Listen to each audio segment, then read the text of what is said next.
જિલ્લાના national highway number 48 પર ડભાણ ગામ પાસે ટ્રકમાં ભીષણ આગ લાગી હતી। નડિયાદથી અમદાવાદ તરફ જઈ રહેલી આ ટ્રકમાં જીઓ કંપનીના પંપ પાસે શોર્ટ સર્કિટ થતા અચાનક આગ ભભૂકી ઉઠી હતી। આગના કારણે ટ્રકનું કેબિન અને ટાયર બળીને ખાખ થઈ ગયા હતા। જો કે સદનસીબે ટ્રકના ડ્રાઈવર અને ક્લીનર સમયસર બહાર નીકળી જતા તેમનો આબાદ બચાવ થયો હતો। આ ટ્રક કચ્છથી વડતાલ સિમેન્ટ ખાલી કરીને પરત ફરી હતી। ઘટનાની જાણ થતાં નડિયાદના ફાયર બ્રિગેડની ટીમ તાત્કાલિક સ્થળ પર પહોંચી હતી અને આગ પર કાબુ મેળવ્યો હતો।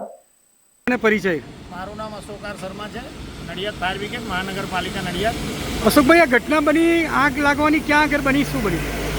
આ ઘટના બની છે દબાણ હાઈવે જીઓ પેટ્રોલ પંપની બાજુમાં।